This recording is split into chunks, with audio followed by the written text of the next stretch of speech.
Welcome back to Pop Culture Theory. Alright, I am Sakura. We are going to be going through and doing a character building session for our D&D group tonight. So we're just going to be chatting out some character ideas, figuring out what we all want to play. In the meantime, enjoy this nice picture of some people who look like they're about to get eaten by a dragon. That being said, Bill and I, all of us, were just chatting about he was wanting to maybe do a shadow sorcerer and whatever else. Man, yeah, we're gonna work it out on the with the guys and the people and the things and stuff. But yeah, it's not fully worked out yet. You know, what are you guys gonna play? Well, I was gonna narrow it down based on what everyone else wanted to be, so that helps. Okay, let's start with the man with the so pizza. I think we do have one character. So, and actually, I'll kind of bring this up. You want to be the man with the pizza? Das pizza. This is a question I already kind of pitched to Eric that he was asking us about. Have you read the way that lizard folk bite works? Ow! Hold on. So a cat's attacking you. I have a cat bite that's working on me. Well, that's what you get, you little shit. You're caught in my shirt. There you go. All right. It's entirely her No, fault, I too. haven't looked at lizard folk. So the lizard folk get a bite attack. I play humans. It is a natural weapon, Yeah. but it counts as an unarmed strike. Interesting. That exact face is what I made. So he'd like to do a lizard folk monk that, as an unarmed strike, flurry of bites. Can do bites. So I dig it. via rules, it looks plausible where it never was in other games. Yeah. I'm pretty sure in every other case we've had bite attacks, they've been natural weapons that didn't do unarmed strike. So, Yeah. anywho, I think we have one monk that's going to be biting a lot of things. Monk. Got it. Going to attempt it. I don't think it's going to end very well, though. What level are we starting at? Because I gotta admit, Provided we're not fighting things that are poisonous. I don't know that I want to start at level 1 anymore. Toxic Yeah. crap. So I've been level 1 a lot. I think for this campaign, we're going to start off at level 3, and we're going to jump right into the level 3 adventure within the Yawning Portal. All right. Then what we're going to do is we are going to play out the Yawning Portal and just go through each of the different adventure paths there, starting with the second one in. Okay. Okay. So go ahead, skip that first one, do that next one. I can, much like Eric, I can really fill in whatever. Yeah. I'm going to have a piece or an NPC that's going to kind of tag along for this, but wherever you guys want that extra fill in. I don't want to talk to myself, so I'm not going to bard for this campaign. Okay. Okay. Anime characters. Concept characters. All I can think right now is Shiro Emiya. I'll play that. Explain Shiro Emiya. What is that? From the Fate Stay series. Yeah, I don't know. Basically, I'm basically a ranger, but I can summon weapons. And to get that, I gotta go with some wizard. So, Ranger Wizard hybrid. Okay, I like it. Yeah. So that'll be later. So, Eric, you've got a wizard, you got a monk. Where's that put you? Got a wizard, we got a monk. So You got- let's be clear. My first 3 levels will be ranger. Ranger, and then you'll start going into we wizard got a after. ranged attacker, we got a melee attacker. So I guess I should probably be a tank, maybe. Oh, getting back into the paladin role for you. Yeah, let's go with one of the paladin. Let's see here. Take a look at maybe some paladins or barbarians, warriors. Okay, that leaves us lacking skill. Could do a rogue. I always do rogues. Let me crack the book. Can you hand me the player's handbook there? Alright, so... I mean, you also have yours right there, but... Oh. I thought you had mine over there. Nope. That's how it goes. Let's see. What would you all prefer tagging along with you between Druid? Well, how many levels in Ranger are you going? Levels in ranger. I'm gonna go to 4 and then hit wizard for probably 4, and then I think the rest will be ranger. I might get the 6 wizard. It'll be mostly ranger. So you actually kind of have that skill section covered too, because I could do druid or rogue, but ranger is going to cover a lot of what druid can do and some of the stuff that rogue can do. I could provide more of the magic options, because it does sound like we'll be a little magic light then. I could go wizard, warlock, sorcerer, or cleric if you guys want to go healer and have a little bit of healing and Clerics divine are magic. fun now, and they literally can do anything. So. I actually really like the clerics in 5e, so I would not have a problem at all with running it. Yeah. I would support a cleric. I can also play a gnome cleric that I made for a previous campaign, which is... It's tempting, but I don't think I have it in me to play the Paladin of Redemption. It's his name is And Ermengarde. I don't even necessarily need to go divine if you have paladin. So He doesn't have it in him to go paladin. of redemption. Yeah, it's just the Redemption one specifically. I mean, it looks like fun, but you're super pacifist. You're all about stopping the fight rather than, killing your enemies. Unless they're, certain things, like undead. So, The undead get no quarter. what's your guys' preference? Arcane magic or divine magic? Well, our party's going to have a splash of divine and a Splash of arcane. So, either or, really. Yeah. Have they designed a... Oh, what? What was the old prestige class that did both? Thaumaturge? Was it Thaumaturge? It was Thaumaturge. That's basically a divine soul sorcerer now. What? That's divine soul sorcerer is a sorcerer that gets Ooh, I have not looked at these Divine sorcerer. Soul Sorcerer has healing spells. divine soul sorcerer gets the spell list of a sorcerer and the spell list of a cleric. Any of them. The Any Divine spells. Warlock one also looks like fun. Yeah, celestial.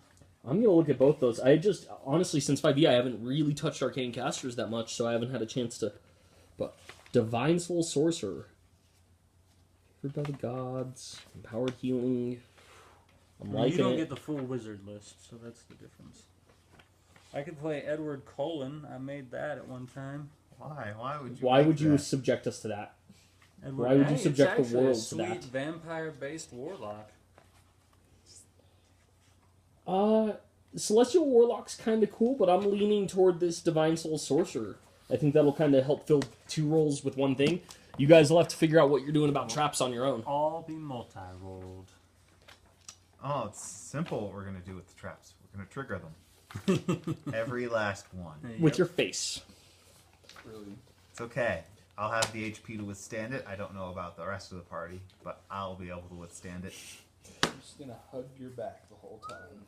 Or, you could have the rogue that checks every single thing until the most obviously trapped thing in the room and opens it. It's a good way to do it, too. Why didn't you look into the chest? You just reached in. I had too many drinks that session. Hey, what's the rule that you're going for here? Is it cussing? No cussing. What are we doing? I don't give a damn. Video etiquette. Yes. Video I wanna etiquette know that. I wanna is know that. let's let the campaign decide. Okay, because I don't think Shiro Emu would say shit a lot. But he would. Alrighty, we are going to roll out our first set of stats here. So we're going to be rolling 4d6 dice, re-rolling 1s and 2s, dropping the lowest number, give us a good high range of stats since we're going to be taking on the Yawning Portal, some of the more dangerous D&D adventures ever written. Alright, let's go ahead and roll these out for our lizard folk here. And lizard folk is going to start off with... What's those extra bonuses there? +1 to... +1 to wisdom, +2 to constitution. There we go. Alright, let's roll that first set of stats. Oh, Whoa! these are pretty high already, so we're gonna stellar. Nobody says that. Push these Nobody on. Says stellar. That was our first roll. We'll try to get it right in. I'm gonna put a little barrier up so we can see where and we should roll there a little. All right, so that right there is a 16 for our first one there. I'm gonna go ahead and mark this down, 16, and then we're gonna roll the second one.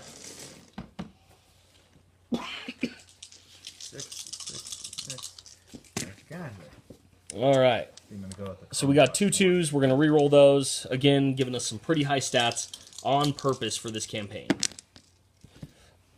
A 3 and a 2. One more re-roll there. We're just going to go until that's not a 2. Another one.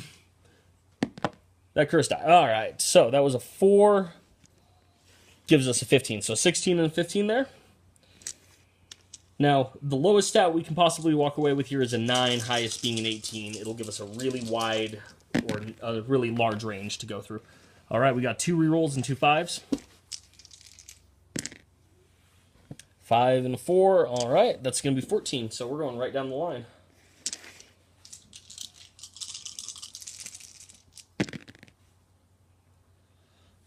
Three rerolls and a 6. One reroll and 2 4s. And a 6. So that's another 16.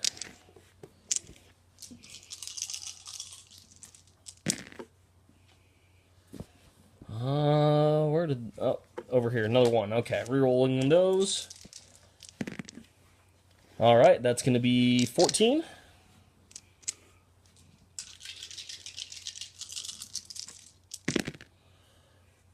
Alright, that's a 16.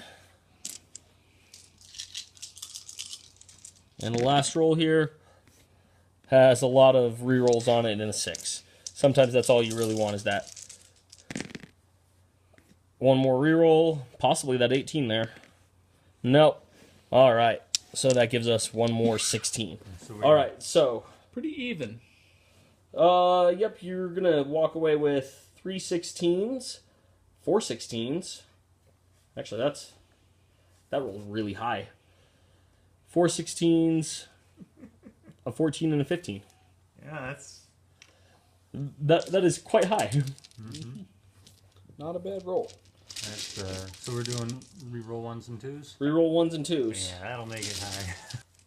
we got a lizard folk. We got a human. I'm thinking I might go human as well. I'm gonna go ahead and roll up my stats real quick. Everything off camera here. That +1 to all ability scores does seem nice. So we got a 17. That gave me a 19 and an 18.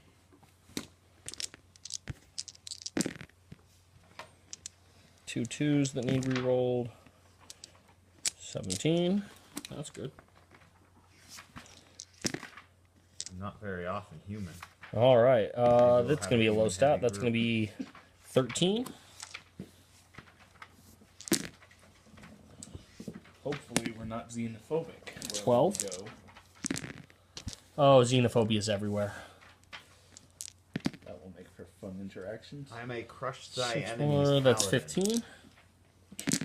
So That's 13. that'll be interesting. This one's got a lot of spikes in low stats, for at least our group, low stats. All right. So that is 17, 17, 13, 12, 15, Right, 13, yeah. 17. Preparation. All right. So we've got I have no idea. one person doing variant human. Mm-hmm.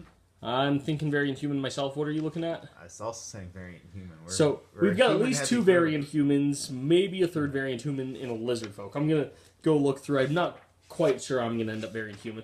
Now, why are you guys looking at variant human there? Well, primarily because it's better. Just I think right to the point. non-variant human is really only useful. I mean, having +1 to every stat does give you the highest possible stats of any of the Yeah, because that gives you any of the races, because you a get +6 total. Total, yeah. But it's really only useful if you're planning on going into 3 or more classes as a multi-class. For me, I specifically want to take the feat Warcaster because I'm going to be dual wielding and I have spells. Warcaster allows me to cast spells with somatic components despite, oh my god, he is the cat whisperer. You got Pumpkin to come do that. Pumpkin All right. Pumpkin claws me. Pumpkin Pumpkin does not comes to get no on one. my lap. So anyways, Warcaster. Yes. It allows me to use the cast spells with somatic components even if I have 2 weapons in both hands. Well, I guess that would be 4 weapons total. 1 weapon in each hand. Or I could do 2 weapons in both hands and just kind of juggle, maybe. Or a shield and a weapon. It also allows me to use a spell as a reaction when somebody provokes an attack of opportunity, which is fantastic. And it gives me advantage on concentration, which So- also is fantastic for this mixed build that I'm going for of a ranger wizard. Just so you know, I did decide rather than 3 levels of wizard, I'm going 2 levels range. I'm sorry. Instead of 3 levels ranger, I'm going 2 levels ranger, 1 level wizard to start with. Okay. I'm really back and forth right now. I could go half elf. Half elf's gonna give me that +2 to charisma for the sorcerer. But I mean, we could probably use some dark vision in our group, to be honest. Skill versatility I would typically save for other characters. I don't know that a sorcerer really is. I mean, it'll give me skills I otherwise wouldn't have, which is a nice perk there.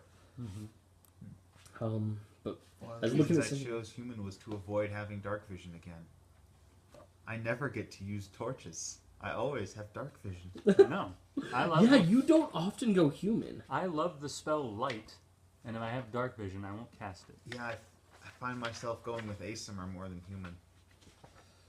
Or I forgot. Asimar whenever I'd be normally. Yeah, know what? As we're talking about this, I might just roll an Asimar. I'm already going for that Divine Sorcerer build, There's some Celestial. interesting stuff with Everybody's Asimar always in Asimar. 5th edition. Yeah. I mean, you get to do a thing with your. Point. I can't remember off the top of my head. Point of order. Are we using the Unearthed Arcana expansion for Ranger? Can I use that? Where humanoid is its own favored enemy, or Oh, yeah, let's go ahead. We can use that. I don't know if Okay. everybody is familiar with the Unearthed Arcana ones, but they have a build for Fixed Ranger Ranger? that is supposed to make Ranger actually worthwhile. The one I played? Yes. yeah. Yeah. I don't know any of the other changes in it, and frankly, I don't care. It's just easier to keep track of humanoid. Than it is to I would keep look track into of it. In who's- general, it makes it much more worth running. Yeah, yeah. Well, for now, I'm just gonna write what's in this book. Hi, Luna. Do you want me to pull up the Unearthed Arcana stuff for you? If you want to, but I wouldn't spend too much time on it. Okay, give me a second. I'll look into it because there's some big changes that will be okay. worth No, noting. he's got it. Boom. For me. Eric's the man. He already ran this character. All right. So Asimar's going to give me that charisma of 2 and that wisdom of 1. That's exactly what I'm looking for this. Dark vision, celestial resistance, celestial legacy. So I have that light cantrip as well as lesser restoration at 3rd level, which is where we're starting at. You can cast the daylight spell once a day with the trait as a 3rd level spell once I'm at 5th level. So that'll be something to look forward to. And I can read Common and Celestial. That sounds like everything I'm looking for with this Divine Sorcerer to start.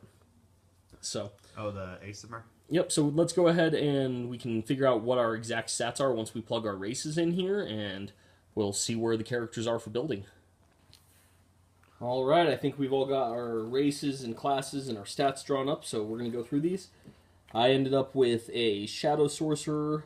I'm running an Asimar, and that means my stats are going to come out to 13 on Strength, 15 on Dex, 17 on Constitution, 13 Intelligence, 18 on Wisdom, and a 19 on my Charisma there. How about you, Bill? I am a Ranger level 2, Wizard level 1, Sage background, human. There we go. Human variant. I took the feat Warcaster. My stats after rolling, well, I rolled a 15, 13, 17, 14, 16, 17. Very high, but we were re-rolling 1s and 2s. I applied the +1s from human variant, of course, to the 17s. So my stats now are Strength 13, Dexterity 18, Constitution 15, Intelligence 16, Wisdom 18, and Charisma 14. Nice. Uh, Yep, this is definitely getting us that nice high stat curve for the Yawning yes, Portal here. yes. This character has a high wisdom and intelligence because he's a wizard ranger mix. So, what about you, Eric? Well, I'm a human paladin. I went with the variant human to give myself a +1 in strength and charisma, and the starting feat heavy armor master to give myself an extra +1 strength, giving me a 20 in strength, 13 in dexterity, 15 in constitution, 12 in intelligence, 15 in wisdom, and 18 in charisma. Okay. I will be hitting things, and hard. What about our lizard folk monk over there? Well, like you said, I'm playing the Wizard Folk Monk because I really wanted to play around with the multiple bite attacks using the flurry of blows. But my stats ended up rolling fairly decently with a 16 in strength, 16 in dexterity, 18 in Constitution? Constitution, there we go. A 15 in intelligence, a 17 in wisdom, and a 14 in charisma. Sounds about right. Well, with that all being said, this is much higher than the normal stat curve, way higher than point buy would get you or anything like that. Again, what we're going to be doing is trying to tackle the entirety of the Yawning Portal, skipping the first adventure. That way we can see some of these best adventures that have been done before. Going to make a few tweaks to them here and there, but some of them, including the final adventure, are some of the most popular adventures and some of the hardest adventures ever done up for D&D. All right, well, apparently, next up, Bill has some things to say to us all. I'm not even sure where this is going. Yeah. Where the fuck are your backgrounds? Okay, do you even know who you people are? Do you even know? You have no backgrounds. I have a background. I am a sage. I'm an acolyte, thank you very much. Okay, we have one background. We've got a paladin who just has zero identity, doesn't know where they came from. How can you know where you're going if you don't know where you came from? Eric. Also, you can't know your skills all the way, so...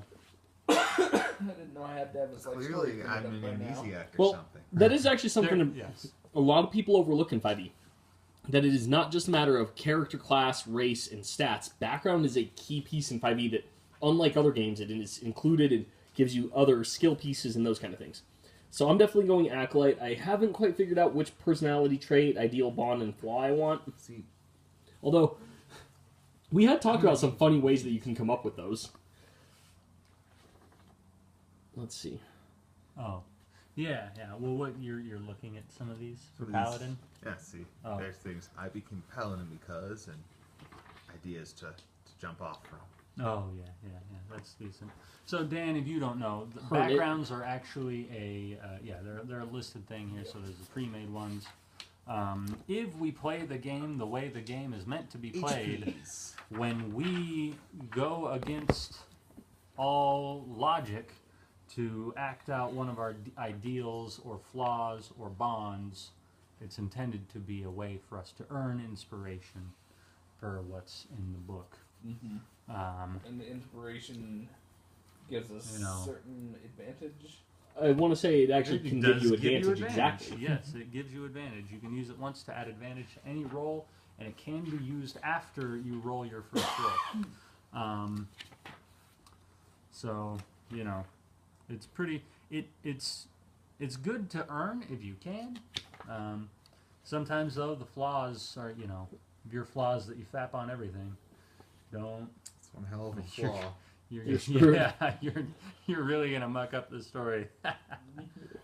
I'm a big fan of this system of background in the game because in previous games I would just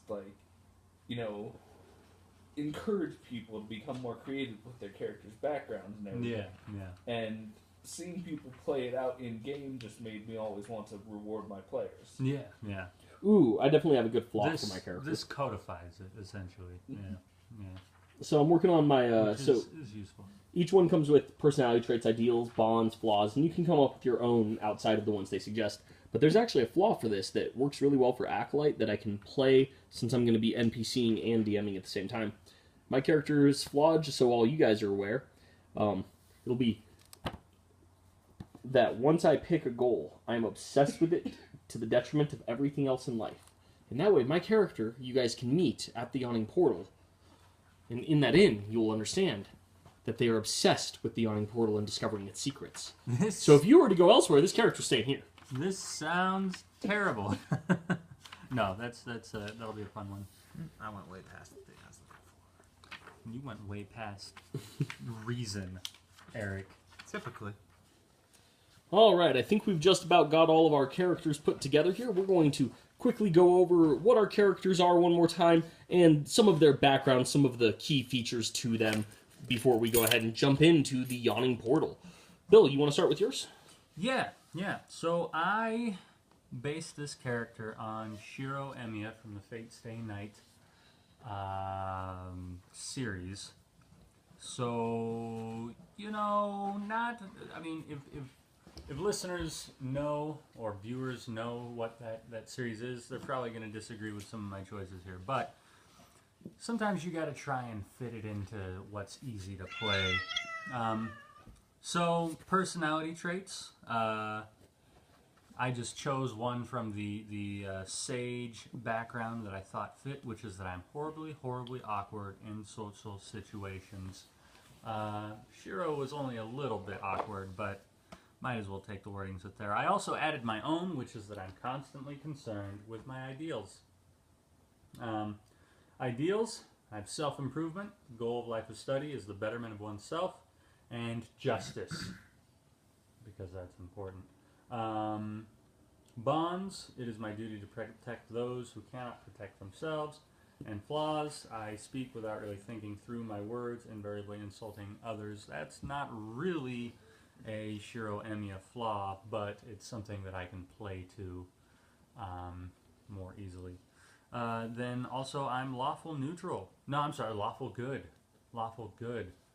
Probably a lot of people are going to wonder why anybody who doesn't have to play that would choose to play that, but it's because Shiro Emiya will someday be a hero of justice. Okay, then. Yeah. And so that takes us from the lawful good ranger wizard to the not lawful good paladin. Eric, take it away. Oh man, I don't even know where to begin. Because I was been making this guy up as I go. Yeah, Bill, you definitely kind of had a professional sounding, I stole this from someone. I'm going to have to try to up my game here back here. Anyways. Oh man, I don't even have a proper name for this guy yet, but I know most everything else about him. He is a paladin of conquest who fights in the name of Cord in order to bring glory for himself and his god. And that's really all he's about, is he fights for glory, and he believes that everyone else is lesser than him, and he will prove his might and athleticism is truly the greatest. He wears Cord's logo across his armor. Yeah. Sounds like He's a all douche. about it. Yeah, probably. It's the Oath of Conquest? Yep. Douche. Yeah.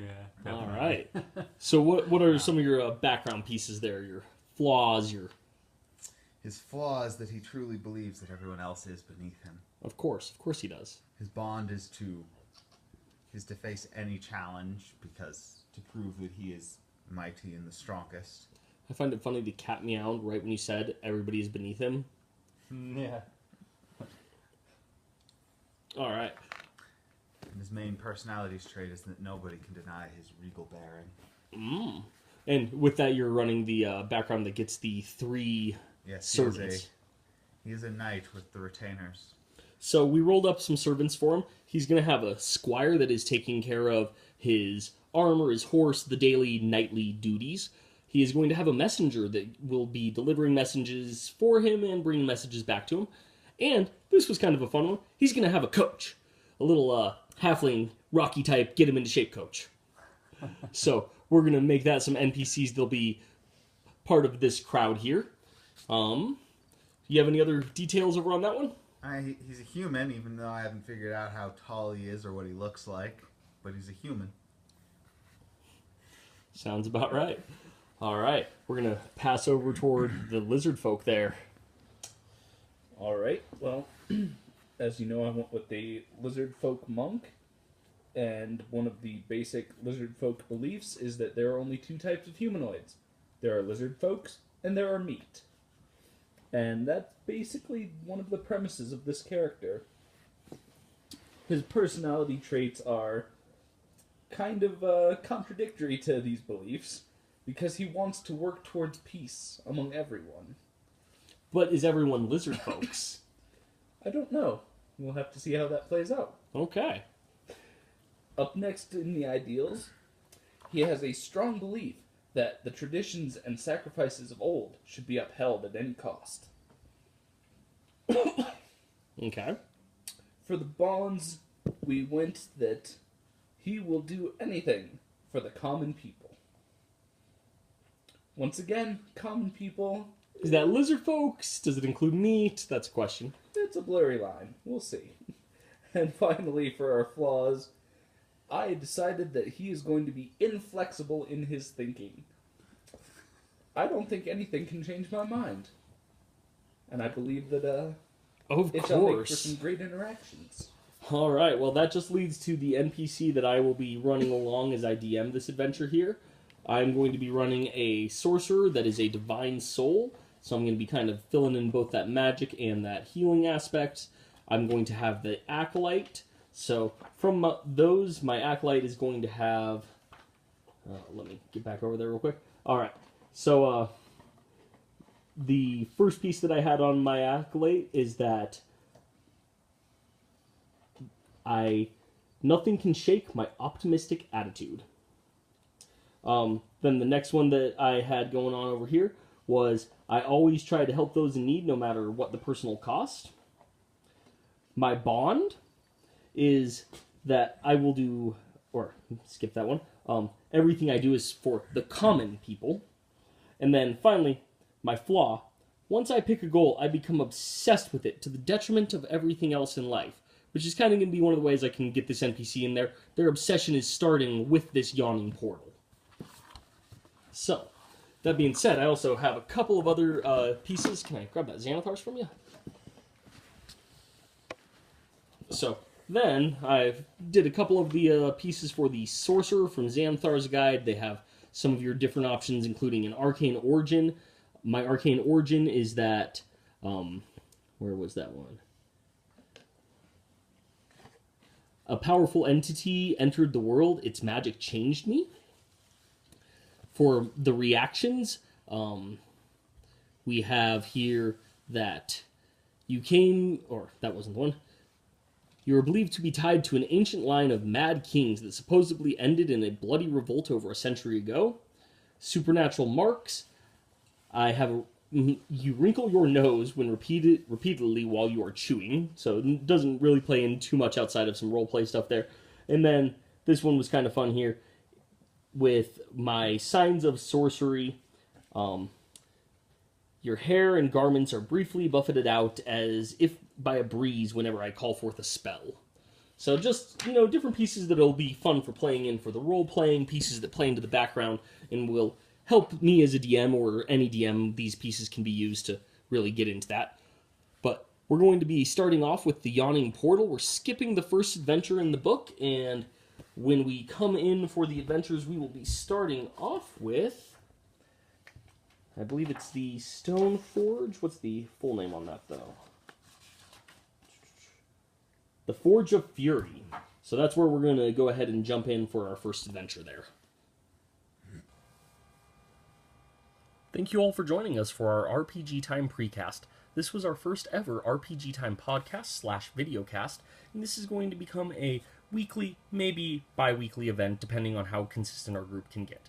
Now, we are going to be going through the Yawning Portal during RPG Time, and it is going to be a real base videocast that we'll be doing for you guys, showing off the board and stuff until we get some better equipment. But we will also be uploading the audio files as a podcast on the website, which we will be featuring here at the end of the month.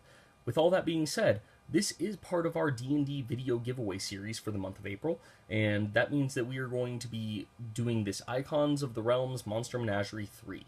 Now, this is your chance to go ahead and like the video, subscribe to the channel, and leave us a comment below. Let us know what we could be doing better during these things, what aspects you guys liked about the podcast, and what things you would like to see us expand upon. Remember, this was a very base initial cast we just kind of threw on the camera as we did some character creation today, and we really wanted to make sure that we kind of captured every moment of this from the beginning. We're going to be a little more streamlined with our next cast when we start into the actual adventure and the Tales of the Yawning Portal. Now, go ahead and like the video, subscribe to the channel, and comment below for your chance to get in on this D&D Icons of the Realms Monster Menagerie 3 giveaway. This is for one of the boxes of pre-painted figures that you see here. It's going to go to one lucky subscriber out there. All you need to do is like the video, comment, and subscribe. Check out our other D&D videos recently to get more chances to win. Thank you all for joining. I am Sakura with Pop Culture Theory, and I will catch you all next time.